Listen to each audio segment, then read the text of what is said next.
Our team coverage continues tonight at 11 as the search continues tonight for missing 2-year-old Rain Peterson. Feels like a piece of me is lost and missing. Her family and police have been searching for the little girl nonstop. I just want to make it perfectly clear that this is still an active search. Until investigators and the family find out what happened to Rain Peterson. WKBN 27 First News starts now with breaking news. I can't sleep because I worry. My heart it's just aching. A family continues to grieve this evening as the search for missing 2-year-old Rain Peterson has just recently been called off because it got too dark to see tonight. Now it will continue in the morning when the sun comes up. Here's a picture of little Rain Peterson. She's been missing since 6:30 last night from her home on State Route 45 in North Bloomfield. She was wearing a purple long-sleeved shirt, gray pants, and multicolored pink and lime green shoes. Police tell 27 First News Rain's siblings were the last 2 people to actually see her. Now here's a map to show you the area from where the girl went missing. You can see there are a lot of trees near the house. And on top of that, the rainy weather has made things very difficult for searchers today. WKBN has had team coverage on this story both on air and online. First News reporters James Santelli and Derek Lewis will have different angles on the search for tonight. Now officers in Trumbull County have been looking across the area for the missing girl. The FBI, Ohio Bureau of Criminal Investigations, and the U.S. Marshal's Office have all been called in to help. 27 First News reporter James Santelli has the latest on the efforts to find the missing girl. He kicks off our team coverage live tonight from Bristolville. Matt, I'm live here at the United Methodist Church in Bristolville. It's about 4 miles south of where Rain Peterson was last seen at her grandmother's house. Investigators will be back here at 7 a.m. tomorrow morning to restart the search. They left about 3 hours ago when they just weren't going to be able to see anything more in the darkness, but a BCI director says a skeleton crew of people is still inside taking any calls and following any leads as to the whereabouts of 2-year-old Rain Peterson. The search lasted today for more than 12 hours for any sign of the missing 2-year-old girl, but they were not able to find her. It's a team of agents, as you mentioned, from FBI, Ohio's Bureau of Criminal Investigations, the U.S. Marshal's Office, and the Trumbull County Sheriff's Department. A lot of boots on the ground in the search for Rain Peterson. And unfortunately today, it was the rainy weather that hampered the search for Rain. Authorities had a helicopter ready with thermal imaging, but they weren't able to get it up into the air today with the rain and the low ceiling. We've had about 3/4 of an inch of rain here in northern Trumbull County, but BCI says that helicopter and a plane with high-resolution images are ready to go as soon as the weather clears up. In fact, it could even go into the air overnight if they feel that it could be done with thermal imaging. Until then, agents will remain following any leads, and again, they're inside there to track any leads. If you have any information on the disappearance of Rain Peterson, they urge you to call 911 and let them know. They will direct you to their office where they are still investigating overnight. Here live in Bristolville, James Santelli, WKBN 27 First News. Matt? Thanks, James. And like we've said, the search for Rain Peterson has been going on for a little more than 24 hours now. Peterson was last seen at 6:30 Friday evening by her siblings, and her family called police an hour later. By this afternoon, police said that they can confirm the girl was not anywhere inside of the house. Search dogs were brought up from Columbus to help in the search, and family and police have been searching door to door since she went missing yesterday. Rain Peterson's mother, Brandy Peterson, found out her child was missing moments after her grandparents couldn't find her. 27 First News reporter Derek Lewis spoke to the devastated mother of 3 who has no idea where her only daughter is right now. Derek continues our team coverage. It's the worst feeling in the world. Brandy Peterson got a call from her grandparents around 7 o'clock Friday night that her daughter was missing. I raced to my house immediately. She says that's when the sheriffs told her that a search was on to find her little girl, Rain Peterson.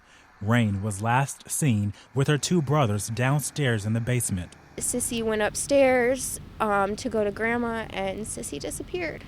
They didn't see anything. They didn't hear anything. They were in the basement playing, and she was down there with them, and she went upstairs, and she just vanished into thin air.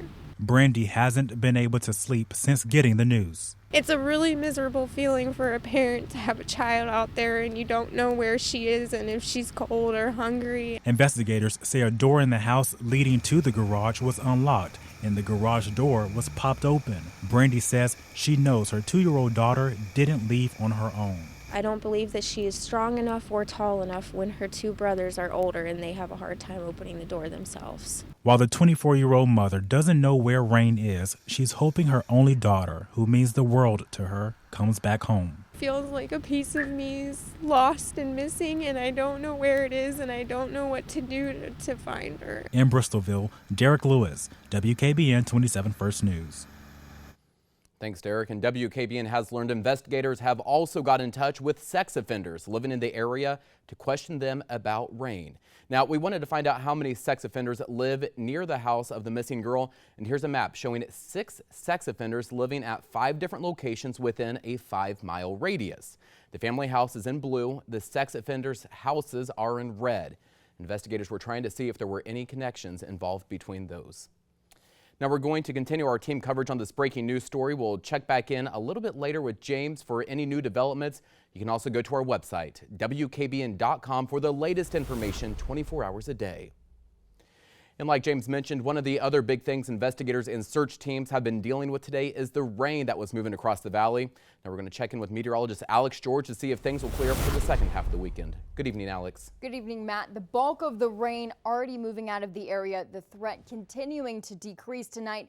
Drier and warmer air moves in for the second half of the weekend. Here's a current look at radar. You can see still mostly cloudy skies out there. We're going to hang on to an isolated shower threat overnight, but by tomorrow, expecting much drier air to move in. I'm going to show you a radar loop starting early this morning. You can see very persistent rain throughout the morning, even into the early part of the afternoon. And what radar isn't picking up on was that mist that really stuck around with us all day long, meaning very yucky conditions out there today. Here's a look at rainfall totals throughout the day. Here at the station, we had a little over an inch. At the airport, as of 5 o'clock, we had 0.7 of an inch. So quite a bit of rainfall today. Again, expecting conditions to get better tomorrow.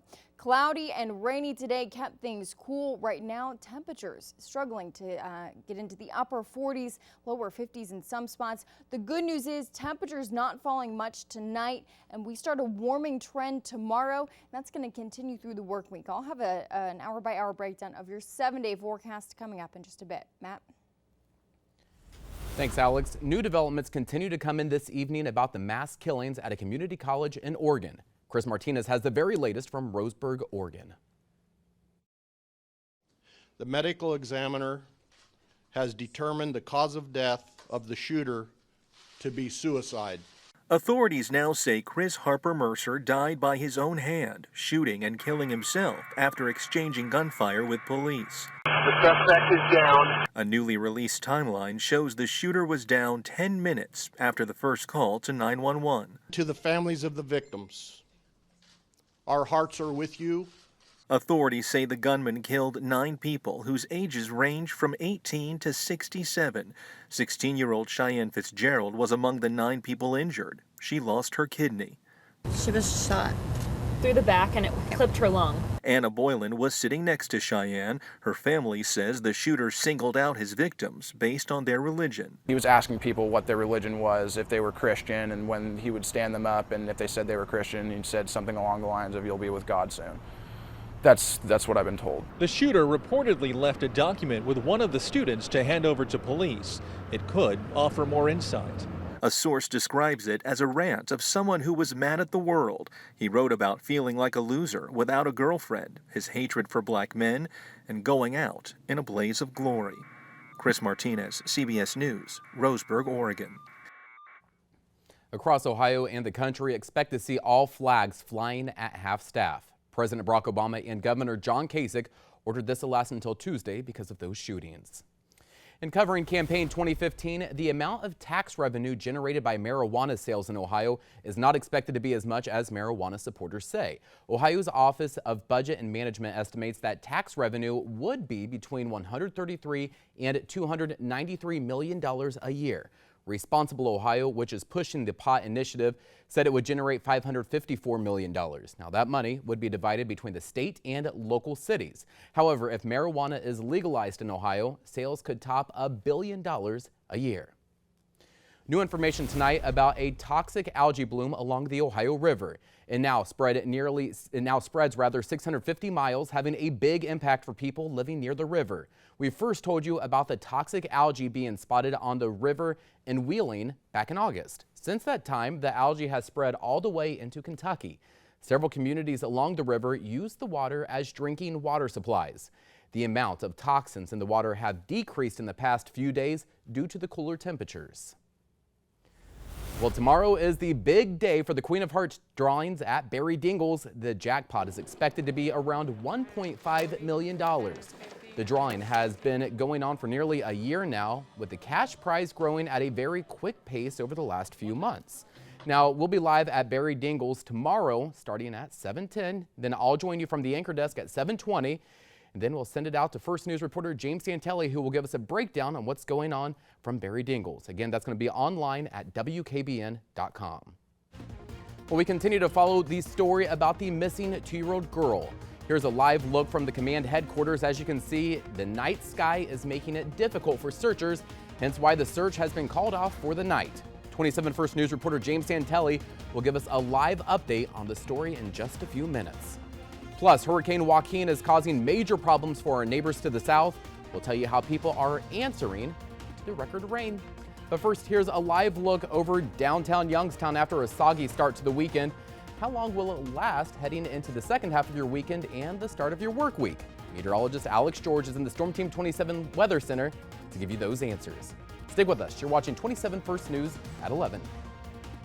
If you see news happening, send pictures or video to 27 First News. Just go to WKBN.com or our mobile app and click Report It.